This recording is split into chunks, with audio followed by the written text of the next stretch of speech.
Welcome into Other People's Shoes. As you know, I'm your host, Neil Matthews. Thank you so much for joining me today. Help me out. If you are a parent out there, raise your hand right now. Just go ahead and do it. It's fine. Nobody will know that you're doing it because a guy on a podcast told you to do it. I'll give you a minute. Go ahead and do that. Okay, I'm assuming you're doing that. How many of us remember when our little ones turned 1 year old, maybe even 2 years old, and we put the cake in front of them? We remember that, snapping the Kodak, snapping the iPhone pictures, doing all kinds of stuff. And what would happen inevitably when we got the cake in front of the little one? That's right, they would shove it in their face.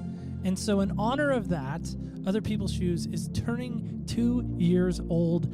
Super excited about that. So I just thought, what a better way to reenact such a monumental moment in our toddler's life than to have cake shoved in my face. Some have even called me a toddler at times. And so with that being said, I asked my daughter, who is amazing, to come up with a number. And her number is 35. I kind of helped a little bit, I will, full disclosure, but the number is 35. And so what 35 means to you, the listener, is if we can get 35 brand new rankings of the show. So in other words, 35 people come out, rank the show. On January 29th, which is a Friday, last Friday of January, I will have a cake shoved in my face from my daughter. So if you'd like to participate in that, super simple. Check out our website, opspodcast.com. Look under the tab that says rank the show. Super easy to do. Rank the show right then and there. If we get 35 people to come out and rank the show, my daughter will shove cake in my face. So be a part of that. January 29th, we'll be doing a Facebook, Instagram Live. You don't want to miss out on that. And without further ado, here is the show. Hey, come take a walk with me, not like you used to do. Do something different and put yourself in other people's shoes. Open up your mind and open up your eyes and change your direction, change your perspective. Welcome into Other People's Shoes. You know, it's always just so amazing when you book a guest and they're on the East Coast, right? And they think, let's get up at 9 in the morning. What my East Coast friends and my East Coast podcast friends don't realize is what that means is 6 a.m. here in the West. So just when you hear this back, just remember that I love my show, that I'm willing to wake up at 5 in the morning to speak to amazing people. And so help me welcome in my guest today. By the way, I love this phrase. So I'm gonna try to articulate this the best I can. This guest is jealous for the souls of people who need hope. Her mission is to proclaim that everywhere. That is powerful stuff. So let's just let that sit on the table just for a second. And really, she doesn't know what else to say other than the fact that she rocks. So help me welcome in my guest from the great Sunshine State, who almost stole my San Francisco Giants years ago when I was a kid, hailing from St. Petersburg, Florida. Help me welcome in Amy Watson. Amy, how are you today? I am well, and it is not 6 a.m. here, so thank you, my friend. I did not realize we could have done better, but I'm doing great, and dude, it's 39 degrees here in the Sunshine State today, so but I'm doing good. And I'm so excited and so looking forward to being on your show, Neil. You do great stuff. I appreciate that. Thank you, Amy. As you do great stuff as well. So we'll get to that momentarily. But Amy, it really is just a pleasure and a privilege every time I get to sit with somebody. And so that's why I don't mind. I just want to give my wife a mention already. Thank you, honey, for allowing me to wake up so early and hopefully not disturb your beautiful slumber today. Seriously, yeah. So, Amy, let's get into this. So my favorite question to ask everyone as we lead off is always this question, and that is this. Amy, what style of shoe do you like to wear? Well, as you mentioned, I am from the Sunshine State, and so flip-flops, dude, period, end of the discussion. And rainbow, if we're being more specific. So, you know, in Florida, it takes us I go through about 2 pairs of rainbow flip-flops a year. So all about the flip. Now help me out, because I'm not a flip-flop guy. I don't wear them. Like I can't At all. stand them. Just sandals in general. We'll just leave it at that. But what is a rainbow flip flop? Help me with that. Just more expensive flip flops that the kids, the cool kids think are cool. And so, I gotta stay up with it, man. It's just a name brand, really good flip flop. It's a name brand. Okay. All right. That's what I was trying to figure out. If it was a name brand or if it was a style. Okay. So rainbow flip flops is like, so I could Google that and I would find those, and not that I would wear them, but others. Yep. And you would say, gosh, why does she spend so much money on a pair of flip flops? Well, people tease me all the time because I spend, a lot of money on shoes. Yeah. Like my most expensive pair of shoes that I've spent money on, this is embarrassing. I don't even know why I'm sharing this, but I think is upwards of $185. Yeah. But you were cool and you too rock. So that's, I don't wear them anymore though. So I spent $185 for a pair of shoes that sit on a shelf, and I can look at them and go, man, those are pretty. I was going to say they're pretty. Those are so nice. Oh, I love them. Yeah. They're my Jordans. Jordan 32s, I think. So that's hilarious. Yeah, I have a problem. All right. So getting into this, we talked about being, in the St. Petersburg, Tampa area. I know they're relatively close geographically, but if we were to fly out there, where would you take us and what would we go and do? Right now on this day when it's so cold, so I live about 60 miles north of Tampa and on the Gulf Coast where we have 7 different springs, and all the manatee have swam. Yeah, right. I'm a writer. You think I would know what that is? And from the Gulf to be warm. And so if you were to go to one of those springs right now, it would be filled with manatee. Like you couldn't even see the bottom. And so every time somebody comes into town when it's cold outside, we all bundle up and do that. If it were warm, I would take you to Clearwater Beach, which consistently is in the top 5 beaches in the entire country, including Hawaii. So the part of the country I live in does not suck. I will be honest with you. So here's a crazy story about manatees. When I was in 3rd grade, we would get to school and I don't know what our teacher was thinking, by the way. So if she ever finds this or listens to this, Miss Katarnia, I don't know what you were thinking. I just name dropped my 3rd grade teacher. There we are. But you don't know her first name. So anyway, she would have us run the soccer field, and every 4 laps would equal a mile, right? So if you did 8 laps, you got 2 miles, right? 2 miles. So now imagine it's the whole 3rd grade. So there's probably, 60, 70 kids out there running laps, And so the goal for me was I wanted 2 miles every day. I wanted to be the best and a top. Right. And so they would hand you a straw, every time you went around so you could keep track of your laps, right? Because, you could get crazy thinking about it. Anyway, so what we do is we start out in Oceanside, California, and we went across the United States. Now, everyone's miles are calculated, but they would like triple them or double them so we could get further. So the idea was we were learning geography along the way. I say all that because we got to Florida and, we went kind of straight across. And so we get to Florida, and somehow, I don't know how, because, internet is not even in existence when I'm in elementary school. Right. But she hooked us up with this elementary school class in Florida, and we were writing pen pals back and forth.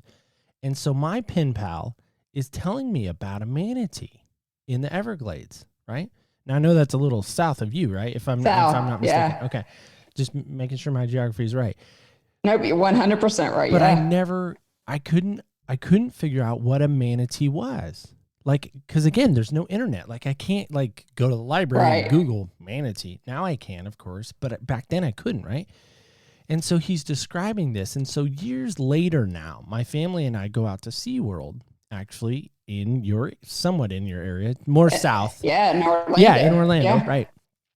And I get to touch and see a manatee for the first time in my life after seeing it, now on the internet years later, but back in elementary school, hearing and learning about manatees. And it was mind blowing to finally close that loop, if you will, on getting able to see a manatee. So all that made me think of that. They're amazing. Just because you had the word manatee. That's the problem. Sometimes I go crazy off in just different directions. Yeah. This might be an all-day interview between both of us doing that. No. Well, let's hope not. So I'm sure people didn't come to hear about manatees and all things Florida, but it is kind of fun to hear about where people are from and kind of cool stuff that they like to do. So that's awesome. I would love to go see the manatees. So that's fun. So Come see us anytime. all right. So getting into this, if we were to, let's say, bump into you at a grocery store, I don't even know what cool grocery stores are out there, or if we were to bump into you visiting the manatees, as we were just talking about, what would be the first thing someone would notice about you? I think if you don't know me for sure, I'm pretty outgoing. I'll talk to anybody. And so, I think generally speaking, if you don't know me, one of the first things you notice about me is that I will, like, if somebody is saying, hey, I wonder where, Union Street is, and I happen to be seeing in there, I will talk to anybody. So I think most people, the first thing they would notice about me is that I'm outgoing and gregarious and never met a stranger. I think that's probably the first thing, because I literally will talk to anybody. So that's great, right? But how does that outgoing personality, right? Not afraid to talk to anybody. Hey, let me give you directions on how to get to, wherever, the Tropicana field, whatever it may be in that area. But how does that translate into the PTSD and kind of walking those roads and has that in any way stopped you or hindered you from being this gregarious, outgoing person? Yeah. And if so, how? Gosh, that is one of the best questions I've ever been asked, because I should not, with PTSD and 35 years of trauma and just being harmed over and over and over again, I should not at all be outgoing. I should not trust a single soul. The other day I was riding down the road and somebody needed some help and flagged me down, and I almost hit her, as a matter of fact. And I just kept, I was driving down the road and I turned around because I wanted to see if she needed help. And so the only thing I could say to you, Neil, is that remains I have never been asked that question outside of a counseling office, which I just think is amazing for you as an interviewer, because I should not be that outgoing, gregarious person, but I am. And that's the hope I talk about. That's, when people read stuff I write, they can't see and they can't hear my voice and they can't see how outgoing and gregarious I am. But that is from that hope that we talk about, and it shouldn't be able to happen. That's my counselor's favorite phrase. That shouldn't be able to happen. And so I was born this way, and trauma tried to beat it out of me, but that wasn't the story that God had. And so I do have friends that kind of rein me in a little bit, like I probably shouldn't have stopped to help somebody, by myself, that kind of thing. But it goes both ways. I do need to have a community around me protecting me because of that. I think our personalities tend to, unfortunately, attract trauma because we're so trusting, because we're so outgoing. And I say we, I don't know who else I'm talking about, but that's a phenomenal question, one that I've never been asked. And the fact of the matter is I should be a clam hiding in a closet, not talking to anybody, but I'm not. And so for that, I am, there's no way to measure how grateful I am for that. Well, you talk about that, right? You talk about this 35 years of trauma, PTSD. Now, I'm just being candid here. When I think of PTSD, the first thing that pops into my head, and maybe others are like me, I don't know, probably not, because I'm so different, as everyone tells me. But when I think of PTSD, I think of military. Mm-hmm. I think of a soldier coming home from war. My dad is a former Marine. He served in technically 2 wars, Gulf War and then Vietnam War. Obviously, a lot of trauma, especially in Vietnam. But I'm curious about this. Where does the PTSD come from? And you talk about the 35 years of trauma. Where does all that kind of come from? Yeah, another great question. And so, a lot of people, when they associate PTSD, they associate it with combat, with war, with fighting. What I have survived may not have come from hand grenades, landmines, and machine guns, but I've fought a war since I was 7 years old. My first trauma point, if you will, that I remember was sexual abuse by a well-known serial killer, Henry Lee Lucas. If you Google it, you'll see his name. Otis Toole, his friend, friend was this another serial killer who is the serial killer that kidnapped Adam Walsh. For those of us old enough to remember Adam Walsh, John Walsh's I remember son. that. Yeah, that was creepy stuff. Yeah. So if you imagine a 7-year-old being sexually abused by a serial killer, and you end my trauma with a domestic violence situation with a gun being put to my head, I did not navigate foxholes, landmines, machine guns, or anything else, but I've been to war. And anytime our bodies have been to war, our lives have been threatened, that is trauma. Anytime our brains get pushed out of what it can handle. And so obviously, back in World War, at the end of World War II, they called this shell shock because they did first notice it in soldiers. But anytime our lives are put in danger, anytime just trauma after trauma has happened, like I've had, a diagnosis of PTSD will come. And again, no foxholes, no landmines, no machine guns, but lots of war. Okay, so I'm going to tread very lightly here. So hopefully we have some liberties as friends, right? You got it. You take whatever liberty you need. So I'm trying to think about this. 7 years old, like I'm playing baseball. All I'm thinking about is Giants baseball.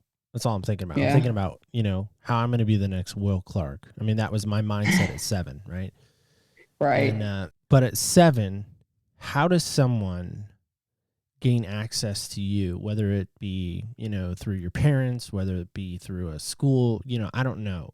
But how does someone gain access to you as a 7-year-old to be able to violate you in that way? Yeah, unfortunately, my mom didn't care. She didn't want us around her ever. And so she let both of them, Otis Toole and Henry Lee Lucas, babysit us. And wait, men babysitters? Yeah. So help me with the year. Just you don't have to tell me your age. I just turned 49. As a matter of fact, I had a birthday 2 days ago. So this would have been 1978. Okay. And so that's pretty uncommon though. Back in the, late 70s, early 80s. I mean, I don't ever remember in my lifetime. I'm 40. I'll be 41 in March, but I don't ever remember a male babysitter growing up. Wow. Yeah, that's interesting. It is uncommon. She never wanted us around. She had her own issues. And so she often put us in unsafe places, which is why there were 6 more abusers after him. And then I married into a domestic violence marriage. And so that's where the 35 years of trauma comes from. So they gained access to us, as did the other 6 people, because there was no parental oversight at all. I tell people all the time, I've been an adult for as long as I can remember. Neil, I remember after that first night when I was 7 years old, I was hungry. And so I sneaked out of the house that we were in. There was no food in that house. And so I went, and it was spring. And the only reason why I know it's spring is because I went to this azalea bush on the side of the road. And I don't even know whose it belongs to. And I'm sorry if you're listening and it was your azalea bush, but I cut their azaleas off and I sold them on the street corner, and then went to the corner store and got myself some cheese puffs and an RC cola. And so I always look at that point as the time that I stopped being a child. And unfortunately, that 7-year-old memory is my first memory. But I'm exhausted. I tell people all the time, I've been working since I was 7 years old. I'm exhausted. And I've been an adult for a long, long time because so much more came after that. But that is PTSD for me anyway. That's what it looks like for me. So how long was he and this other gentleman, how long were and a gentleman seems being very polite to talk about a monster that is that. So maybe that's a better term. How long, and I'm not trying to make light of that by any means, but how long did the first abuse go on, and then the transfer of the second, we'll call him monster? Yeah, off and on, Henry Lee Lucas, a year. And then after that, so I was 7. So from the time I was 7 to the time I was 14, there were 6 more people that came after that, and some of them overlaid with each other, but it was always a situation where my mom sent me, with the exception of the last abuser when I was 14. Again, I was working because I needed to eat and I needed clothes and stuff like that. And so I was working for this dude in this thrift store, and he was the seventh one to do it. And so, but Henry Lee Lucas, the serial killer, off and on for about a year. And here's the thing, Neil. And here's the thing about PTSD. All I remembered up until about a year and a half ago was that first abuser's name was Henry. I remembered that Henry Lee Lucas and Otis Toole babysat us, but I never made that connection until counseling one day. And it was like that part of my brain just opened up, and it was like, oh my God, that was Henry Lee Lucas that whole time. And it happened. I was watching, I had Netflix coming up, and he is on one of the documentaries on Netflix on serial killers, and there's his face. And so I log on to watch Gilmore Girls. I'm not even lying. And I see Henry Lee Lucas's face there, like a serial killer stories. And it was like this chill. I was like, oh my God, this whole time Henry has been him, Henry Lee Lucas. And so that was about a year and a half ago. And so that was fun. that was a fun memory. Yeah, he was off and on for about a year, and then the next 6 years are a bit of a blur, except for that I had to at one point write down the other 6 people for the state of Florida who removed me from my mom's care finally, who those other 6 people were. Yeah. Wow. So I have to ask this, I feel like. How are you and your mom now? My mom died when I was 19. Okay, so how were you guys before she died then? Yeah. So the state of Florida, when that happened, the seventh abuser, I went to church and told my pastor's wife, and of course they took me from her care. And they said to her, after they did an investigation and all that, they said, because foster care, there's just no, even then, it was so hard to find placements for kids, especially teenagers. So they told my mom, if you will make the 7th abuser leave, we will bring her back. And so that she said, okay, I will. And they did. And they took me back to her house, and she had left a note on the door, gone to get married, mom. And so the social workers drove me straight from our house to the courthouse, where as a 14-year-old kid, I watched the judge terminate her rights, her parental rights. So I was not allowed to talk to her again. She was not allowed to contact me until after my 18th birthday. And it's interesting that you asked this question, because I just found a letter from her that I had forgotten that I had. But so I saw her twice. She came to my high school graduation in the children's home where I ultimately ended up. And then one more time, she was in the hospital on a ventilator dying.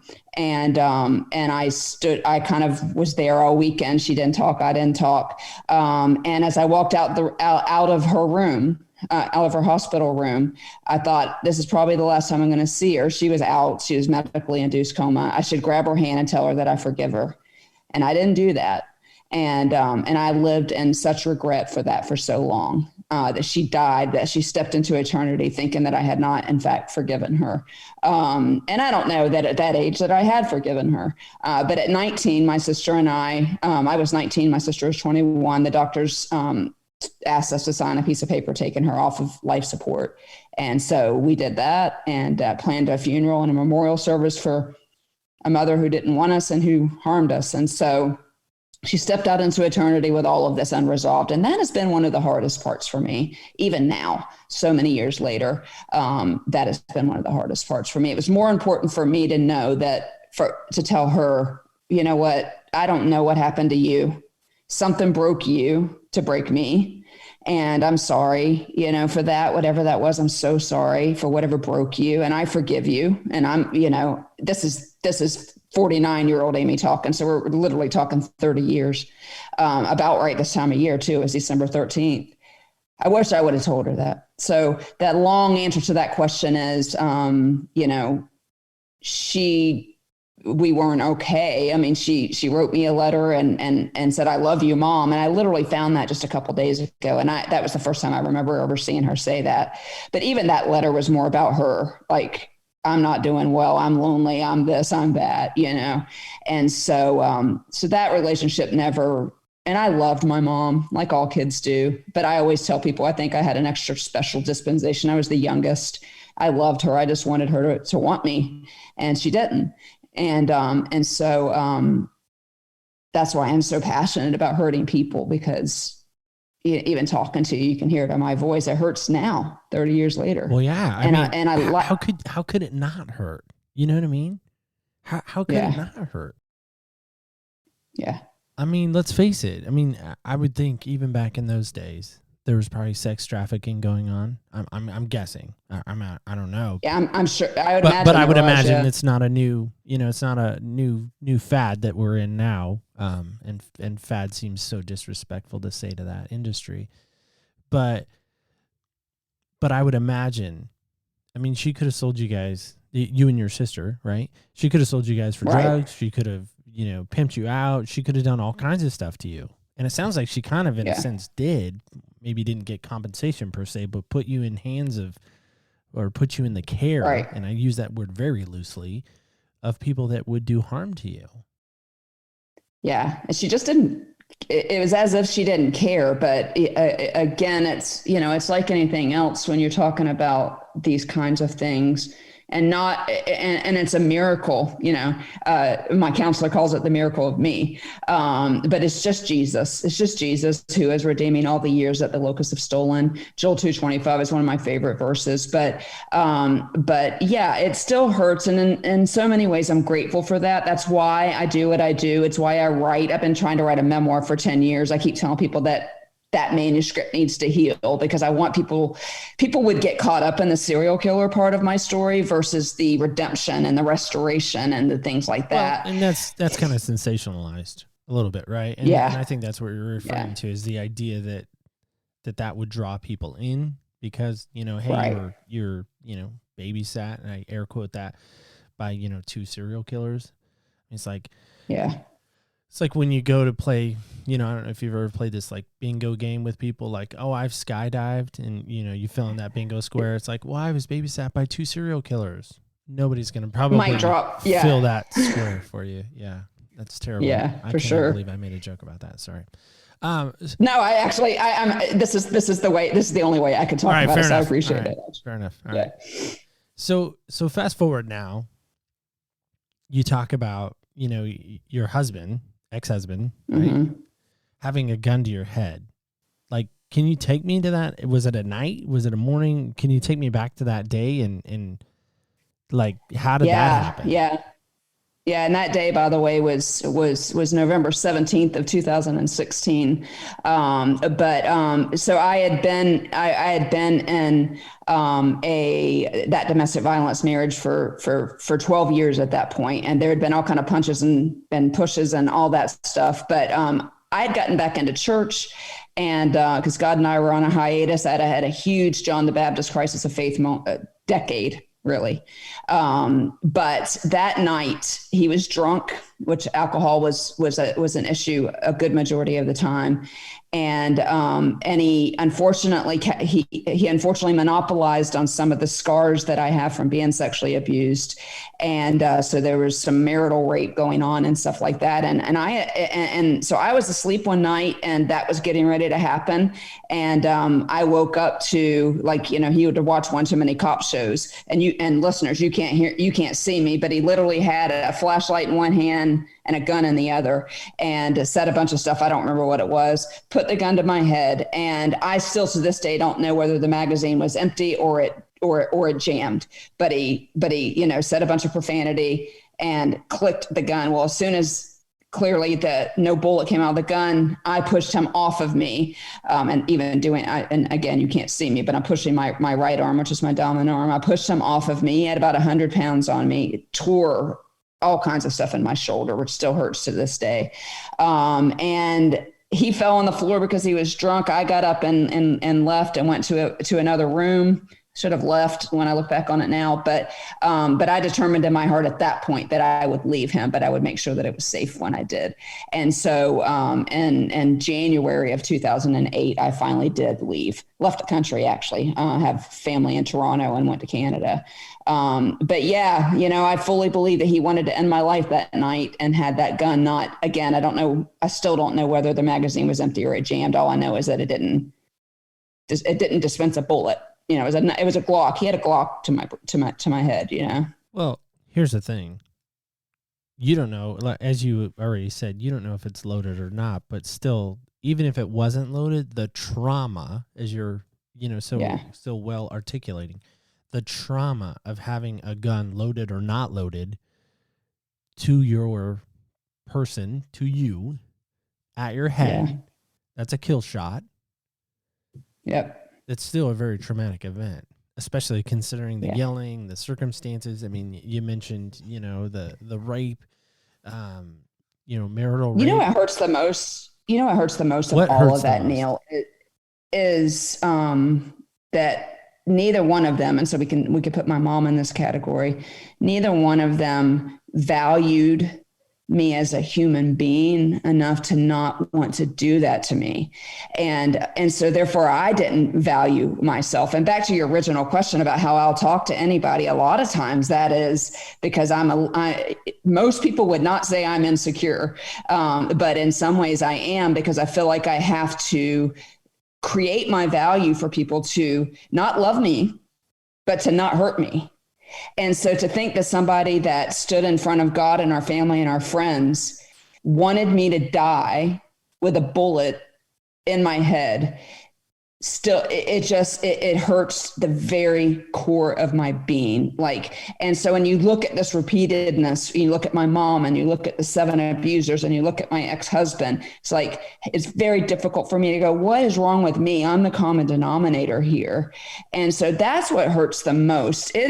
All of it is traumatic, and I have PTSD issues from it, but mostly my heart hurts because two people that should have loved me unconditionally didn't. Not only did they not love me, but they wanted to harm me.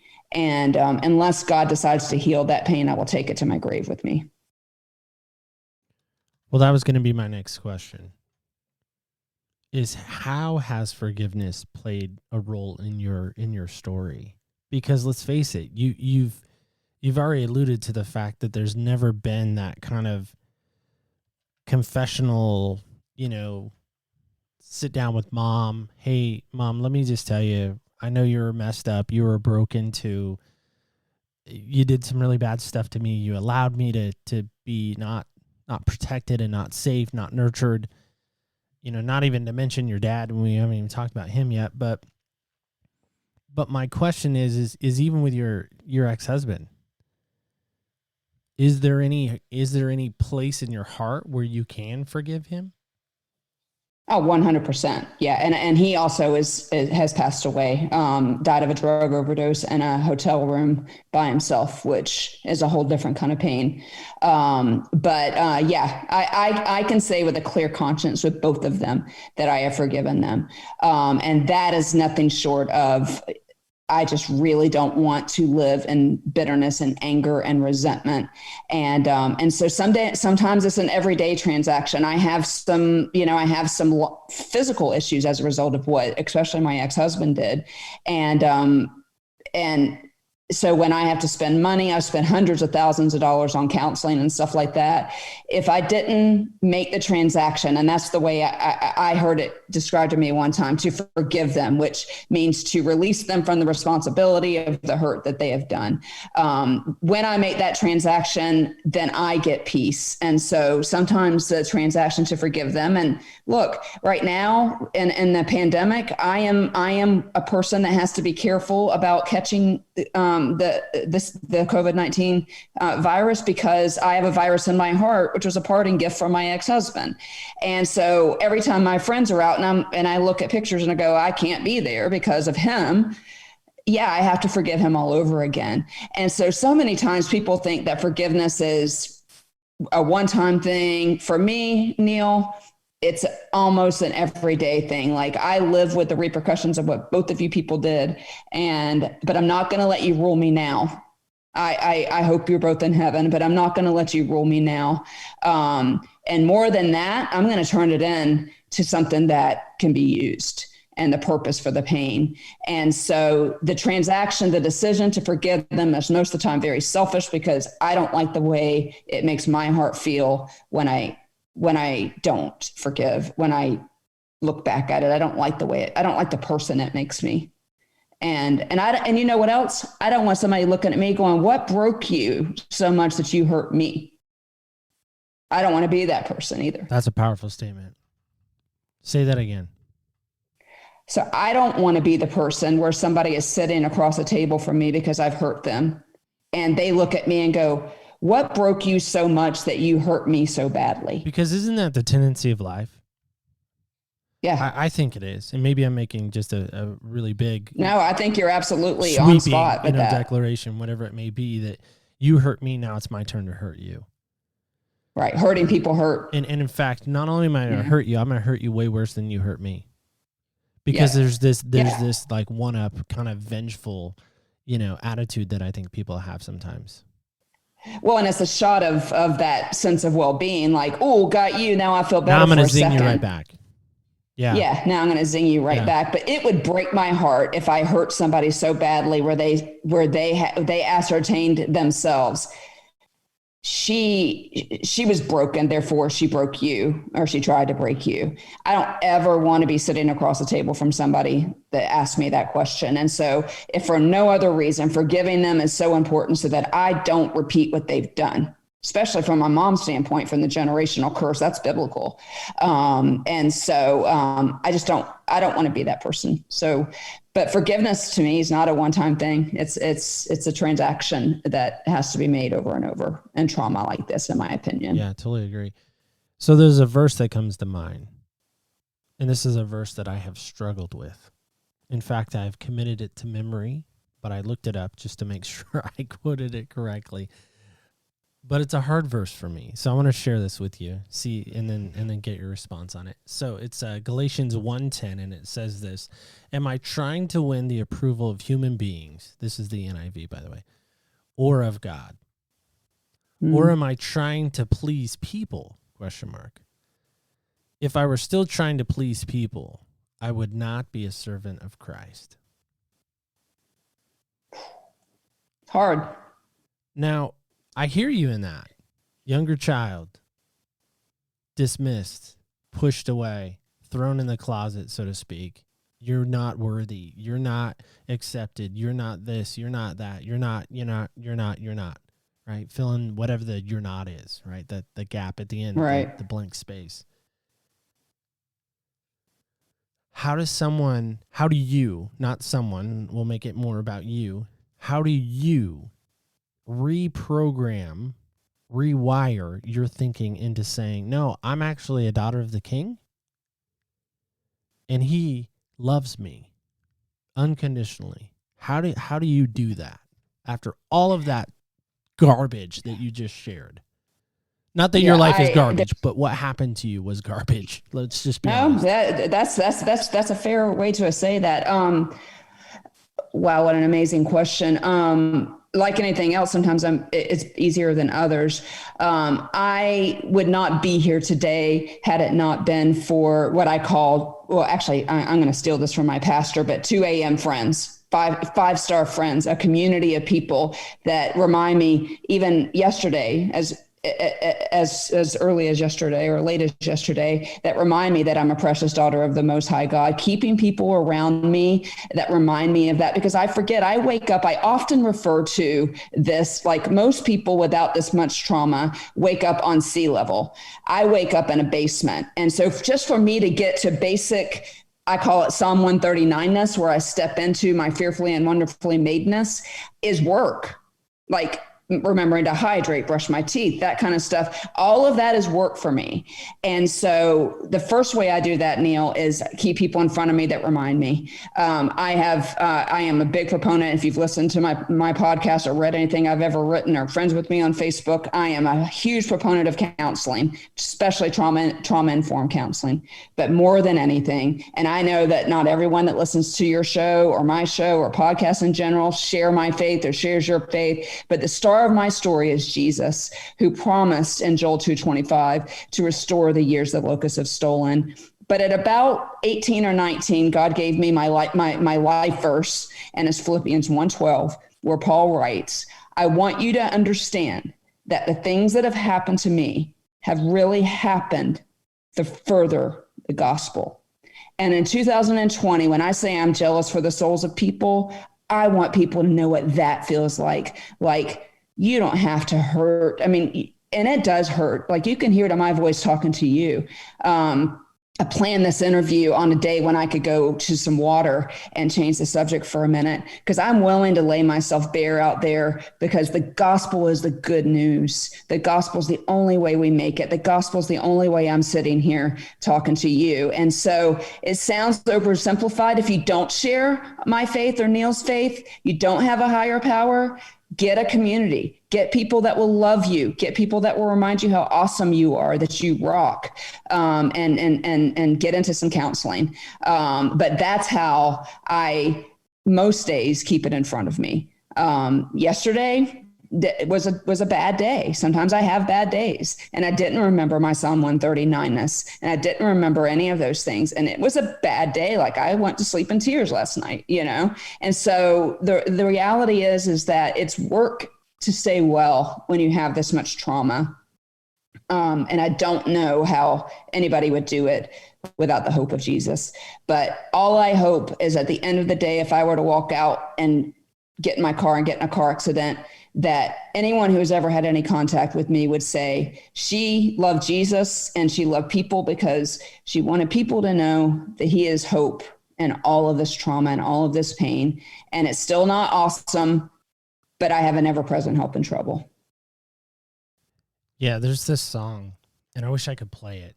Copyright won't. Don't you hate that? I absolutely do. But there's this song that I came across years ago, and I don't even remember how I found it, or maybe somebody sent it to me. I don't know. But I'm going to read the lyrics, and it's by J.J. Heller. So, J.J., if you ever hear this, let me play your song. Is this what love really means? Yes, it's that song. The kid that's crying in the corner that nobody sees him. He's the kid that with a story no one will believe. That's you, right? He prays. I mean, it's a he, but we'll change it to a she. I think JJ will be okay with that. But she prays every night.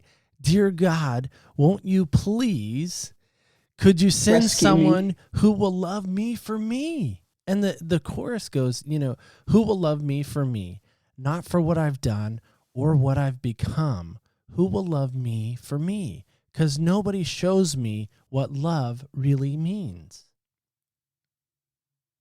And as you're telling me your story, like, immediately these lyrics are like just serenading me and just cycling through my head. And I'm like, who will love Amy for Amy?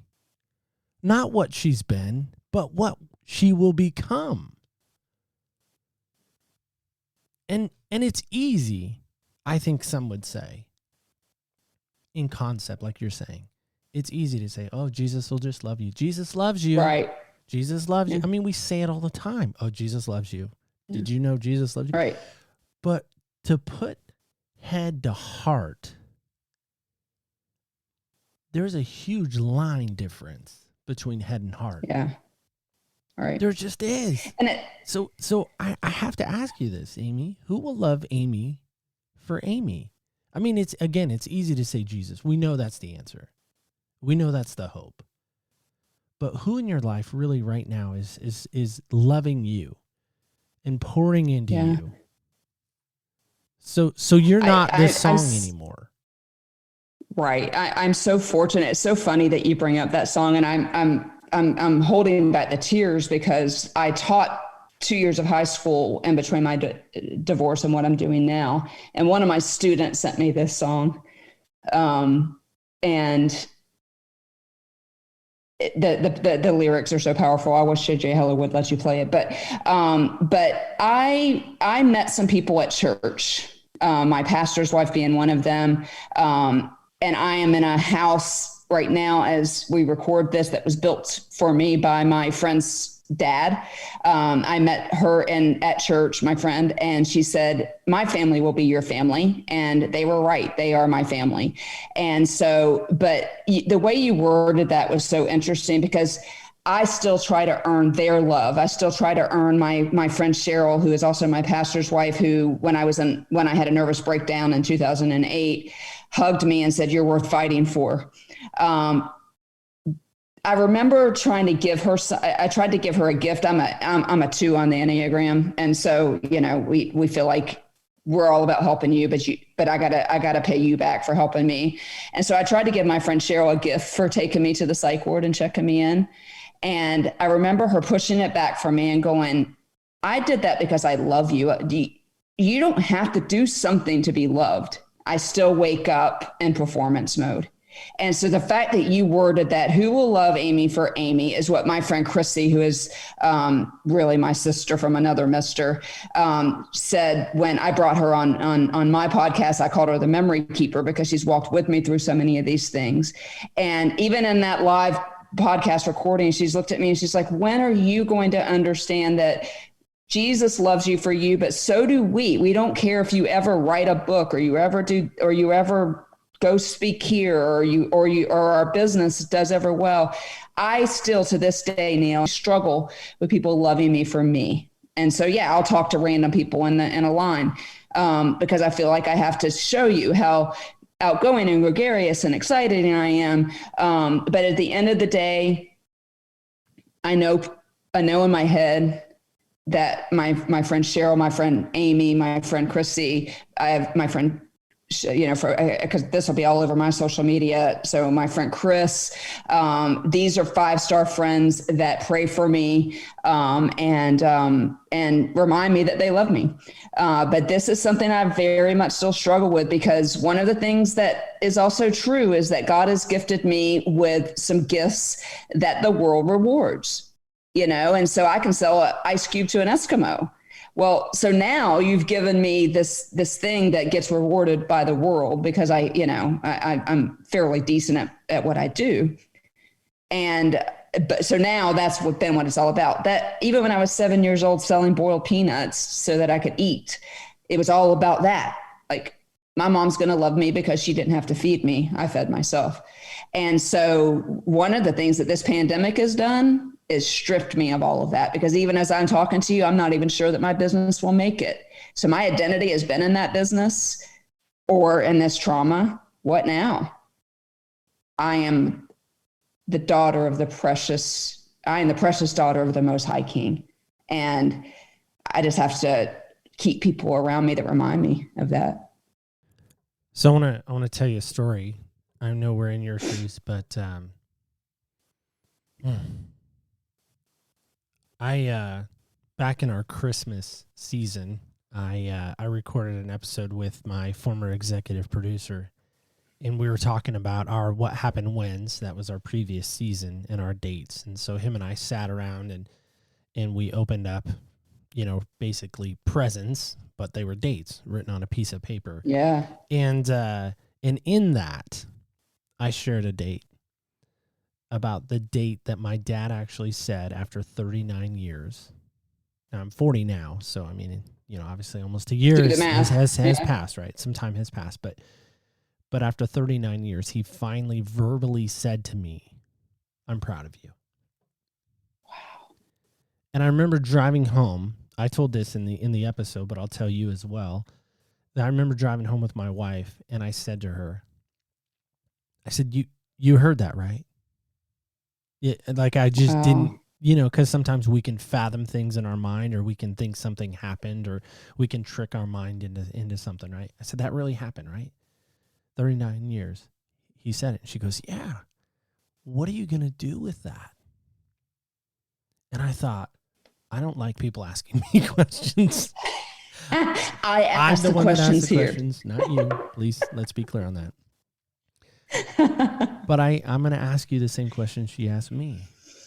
After all of that, after that 5-star friends, after all of these people that are around you, that support you, that love you, that encourage you, that are doing their very best to remind you of who you are, where your true identity is, what are you going to do with that? I'm going to fight to believe it because I don't. And that's so important to remember. That's so important to remember.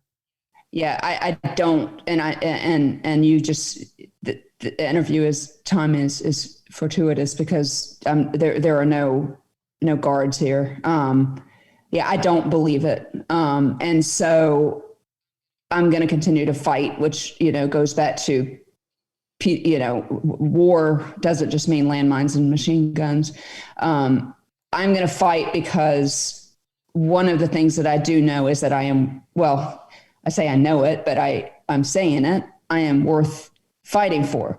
And I'll tell you, I started my podcast to help people know they were worth fighting for. And something really weird happened when I did that. And this is not to promote my podcast. That's inconsequential. What I'm saying, though, is telling people that they matter and pouring. I mean, when I first started that podcast, I was working so hard. I really burned out. I remember going on vacation, laying on a hammock thinking, if I see one more microphone or one more anything, social media, I'm going to just, I have not gotten to that point, by the way. Oh my word. I poured so much into it early, reminding people that they matter, that they matter, that they matter. And then I did one on some things that I needed to be accountable for. And it was almost as if God said to me, you matter too. Oh, because you said something a minute ago and I've worded it differently, but I've referred to myself as and I'm air quoting, a throwaway kid. And so in my mind, I've always thought, I'm already damaged. So let me help other people so that they don't get damaged. I don't need to get better. I'm not worth getting that ship has sailed. There's no way that all this gets better. So let me help other people. And so now that I have accountability and messages and stuff, my podcast is very niche, but I get so many messages from people who want help. And now I'm going, oh crap. I have to practice what I preach. I have to remember that I matter too. And so if no one ever listened to my podcast, one of the things that came out of that was that understanding of that accountability is that, look, Amy, if you're going to tell people about a Jesus who restores the years the locusts have stolen, you got to live those years. If you're going to tell people they matter, you got to remember you matter too. Even though all these things happen, you matter too. And that's really hard. And on this day, I didn't believe it until I got on this interview with you. And so for today, I'll remember it. And tomorrow I'll need to be reminded again. See, I would put it everywhere. If I were you, I would put it everywhere. And the reason why I share that Galatians verse, by the way, love it, is I've struggled with that. Right? Every male authority that I've ever had in my life, boss, friend, coach, pastor, youth pastor, doesn't matter. You put a male authority there, I have struggled with that because I've tried my very best to honor them, to make them like me. I much like you, I've been in sales forever, right? So I know how to be persuasive. I know how to sell products. I know how to, trick people into, this new whatever, right? Coerce them into doing what they do. But with that also trained me and affirmed in me, oh, they like me. No, they don't like you, Neil. They like what you're selling. Right. They don't like you. And that has been a hard pill to swallow. So it is. And that how they could just move on. Right. Exactly. So you mentioned your podcast, so we'll segue into that. So Wednesdays with Watson is exactly what it says. It comes out every Wednesday, right? Yeah. It comes out every other Wednesday. Every other Wednesday. Okay. Yep. And yeah, if you just Google Wednesdays with Watson, you'll find it. The first season is PTSD, Jesus and Me. And so by the time this airs, though, we will be in the second season, which is PTSD, Jesus and You. And that's going to flip from me being on the mic a lot, telling my story, to interviewing people who have found hope in post-traumatic stress disorder. And so, yeah, it's been such a journey, such a ride. It started by my business got shut down in March, and I didn't have anything to do. And I couldn't read, I couldn't write, I couldn't do anything. My friend said, "Hey, you should start a podcast." I was like, I don't even know what that means. I mean, I knew what it meant, but I didn't know. I don't know how to talk. That's my story too. Yeah. Yeah. I can talk. So anyway, make a long story short, ordered a mic before the rest of the world did, climbed to my guest closet and started talking.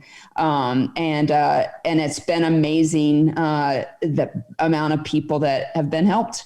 We will raise by the end of December, $4,000 for a counseling center that does pro bono counseling. So people that can't afford counseling, I will be able to send them there because we can do that now, since 2020 has brought some good things, and that's one of them, is that counselors can help people across state lines via Zoom and stuff like that.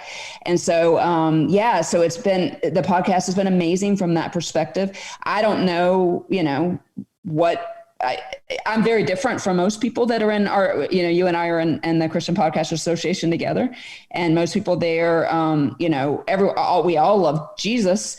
We all have different goals. And I look at my numbers, but it's more important to me that people get this message of hope from it. And if it's 1 or 1,000, I'm cool with that. Yeah, no, that's totally great. And I'm glad that people get into podcasting. I just think it's fun. Oh, it's amazing. Stuff. It's fun. It is. It's worth getting up early for. Thank you so much. I can't even believe you don't have coffee. I'm drinking some tea. On my fourth cup. It's off camera, but I'm drinking some tea. So, so we're going to play this game called Senseless, and it's a fun game that I like to play at the end of the show. I know we've talked about some very serious stuff, and so, sometimes it's nice to have a little levity, laughter. So, so this is my amazing North Carolina cup. So there we go. I'm going to roll this on your behalf. Ooh, this is fun. So full disclosure, people think I cheat at my own game. Can you believe that? This is my game, and people accuse me of flipping the dice to somehow like I have some power over the dice. I don't. You saw me flip it over, right? You saw me. Right. Now, this is not a sleight of hand. I'm not a magician. But if you do, we need to go to Vegas. Right, exactly. That's my point. But you got a number 6. And to me, the dice generally knows what we've been talking about. It's weird. It is so bizarre to me because the question always lines up with what we've been talking about. Almost, I'll say 80% of the time. But here's number 6. Because we have 5 senses, as you know. I hope that, right? You know that? Okay, I'm just checking. So number 6 is our wild card, and that's this. You get to have a meal. So whether that be dinner, lunch, breakfast, doesn't matter. You get to have a meal with one person, dead or alive. Who would it be?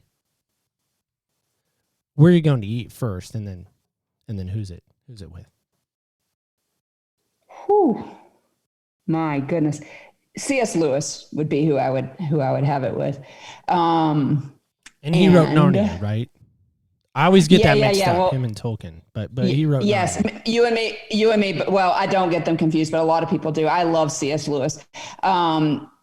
Where would he eat? I being the Englishman, but I'm not. No, Ruth Chris is the first thing that pops in my head, which is really weird. What is it? I haven't been to Ruth Chris Steakhouse. Oh, Ruth Chris.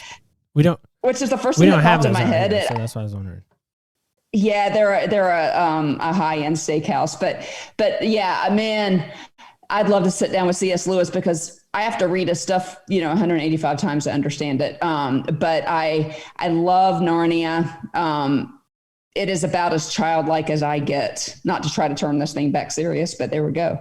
And so I love the scene and the Voyage of the Dawn Treader where Lucy is looking for Aslan and can't find him, stops looking, and Aslan finally comes and says, and she finds him and they frolic and he protects her and Aslan says, "Why did you stop looking for me?" And she said, "Because the others said you're not real.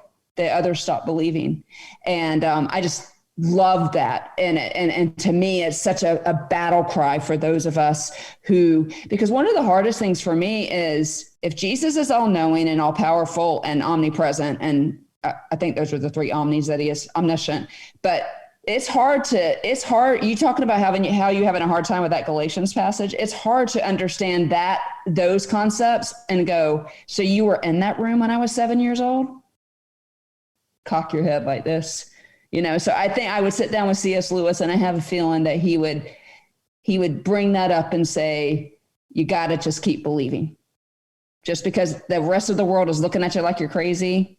I know that I was in that room and all the rooms after that, but you got to keep believing. And so my answer to that question is definitely C.S. Lewis. Don't even have to think about that one. Well, and some would challenge that. Some would say, well, that shows you once again that your God is not real, that your God is not awesome, that your God is not, omnipresent. Right. Because what loving lion-like God, right, is not gonna jump in and save his kid. And I challenged that for 10 years. Right. I completely took a hiatus, but like I was telling somebody yesterday, it's easier for me to believe that than to believe in nothing. So I don't understand it, but it's easier for me to believe in an intelligent designer than it is to believe in nothing, especially now. So I don't get it. And I even challenge it. But then I remember, you know what I remember, Neil? What I hear sometimes, not audibly, obviously I'm not crazy, but is Jesus saying, I get it. I hung on a cross and my Father turned his back on me too. Yeah, there is I'm trying to think of this song. Me and songs today, apparently. Well, you're talking to the right person. I am a music fan. Let's see if I can Google this really quick. That's the name of the song. Okay, I just want to make sure I was right on the name of the song. So John Michael Montgomery, you know him? Maybe not. I do, yeah. So he had that song, Little Girl. Oh. And the premise of that song is this little girl's in her house and her parents are fighting all the time and they end up killing each other. Literally killing each other. And so she gets taken away. And the whole time she's hiding behind the couch, hiding from all the violence, hiding from all the stuff. She goes to a new home and a new family, and they take her to church, and she's staring at a picture of Jesus. And the teacher comes up to her, and she says something to the effect of, I know he got down off that cross because he was there with me the night that both my parents died. And that, to me, that lyric, John Michael, if you ever hear this, again, we just quoted two artists, so hopefully they hear it. But he did get off that cross. He did get off that Amen. Cross. And he was there for you. And I'm a firm believer in this. And I think Scripture speaks to this, so someone can challenge me on that or fact check me. I'll buy coffee if you want to prove me wrong. But I believe everything happens to us for a reason. The good, the bad, and truly the trauma and the ugly. Not necessarily for us, but sometimes for someone else. Mm-hmm. And I believe that's true of your story. Yeah. So I just want to share that with you and give you that bit of encouragement. So last thought, and then I'll close out. Gotcha. I believe that he was there. I believe he's all the things that he says he is. I believe that things happen. Romans 8, I believe it's 38, and oh my word, I hope I'm not wrong. I think it's 8:38, where Paul writes, but I want you to understand that the sufferings of this world are not worthy to be compared to the glory that will be revealed in us. And so I believe that, and Shane have a great song, and John Piper pops in there and talks about this and says, the suffering that you you encounter en route to ultimate glorification is light in comparison to the glory that will be revealed in us. And so I will spend the rest of my days being jealous for the souls of people, showing them that there can be hope, and go out with a bang. And I'll be so happy to see Jesus. And I hope we'll hear, well done. Awesome. Amy, thank you so much for joining us today. Really appreciate it. Hopefully, thank you, Neil. Hopefully you had a good time. I did have a good time. I've been looking forward to this for a while. I don't take all interviews, but I've been looking forward to this one for a minute. Awesome. I appreciate that. And I just wanted to challenge you on this thought as we wrap up today. And here's my thought that I want to challenge you on is I know I say it quite often, but I'm going to continue to say it. It's like the spelling words 3 times each, right? We learn it. It's the repetition. And I think sometimes we forget. But do you know that you have value? Do you know how important you are to this world? And if you don't, why don't you know that? Why don't you know that you have value? And can you get others around you today that will help reinforce that for you? Not to fluff you up, not to build up your ego, not to do that. But when you're in your down day, because we all have them, let's face it, we all have them. But when you're in your down day, to be reminded of the fact that you are precious. There's only one like you. I know the snowflake movement gets a bum rap, but in this, I'm going to steal from them. You are truly a snowflake. You are truly unique and wonderfully made and wonderfully creative. So today, go out and remember that. And in fact, go out and share that with somebody today. And if you do that, will you let me know? Whether that be through our website, opspodcast.com, or on social media, just shoot me a message. I would love to hear that you went out and did that today. Not only shared that with somebody, but you are reminded of that today. Well, just let me know. I'd love to hear that. Remember, when we walk in other people's shoes, we really do get a different perspective on life. I want to thank my guest one more time. Amy, thank you so much for coming on, and stay tuned till next week when we walk in other people's shoes. Thank you so much for joining us on Other People's Shoes. As you know, I'm your host, Neil Matthews. Want to thank my guest, Amy, one more time. And if you're wanting to connect with Amy and really struggling with some PTSD stuff, I know that is Amy's heart. That is her passion. That is her lane that she is running in fast and furious. And so if you are interested in that, of course, check out our show notes. We, of course, have linked all of Amy's information in our notes. And, of course, would love for you to check out what she's doing on Wednesdays with Watson. And just really good stuff happening over there. So please, of course, go check that out now. But before you go, just want to give you a little sneak preview of next week's episode because we're getting to go out to North Carolina. That's right. We're going to be sitting down with an author that I'm really excited about because his passion lane, speaking of passion lanes, is something similar to mine. What that might be, here's a little sneak peek of next week's episode. It's not about from us, it's through us. And flipping it from the from to the through is life-changing. And once you realize that giving is what God puts in your hands, and that's all he's asking you to do is make your hands available for the Great Commission, there's no limit to what he can do through you. And just realizing God is the giver. That is right. We're going to be sitting down with an author, and we're going to be addressing really a topic that I think some of us are not really excited about, but hopefully after next week's episode, we'll get a little more excited. And what that is, generosity, and something about having this audacious generosity. So as a people group that I too am very fascinated and passionate about. So he'll more about that next week. Next Wednesday, of course, that will take place. opspodcast.com is the place to not only bookmark, but hear Kevin's episode. And of course, if you're listening right now on the website, thank you so much for that. While you're there, feel free, leave us a little voicemail. We would love to hear what you think about it. And again, even if you hate what I'm doing, I would love to hear that too. Haters are welcome. I also want to call your attention to, before I get out of here, this is your last opportunity to rate the show in case you haven't been following us on Facebook, Instagram, and Twitter, which, by the way, is at OPS Podcast Show. So please do that. We would love, of course, to interact with you on the social medias. We are trying to get to 35 reviews, brand new reviews. And, of course, if you're wondering how to do that, just, of course, opspodcast.com. While you're there, rate the show. If I get to 35 brand new ratings of the show, this coming Friday, my daughter, and I lovingly say this, is going to shove cake in my face. And the reason for that is OPS Podcast Show, that's the show you're listening to currently, I'm sure you know that, will celebrate 2 years this coming Friday. And I cannot be more excited about an opportunity that I get to sit behind this microphone each and every week and bring you riveting stories and compelling stories. And February is going to be no exception. We have a great lineup for you. And Kevin's kicking that off next week. So join us, would you please, opspodcast.com, or, of course, wherever you stream your podcast platform of choice. We're probably there as well.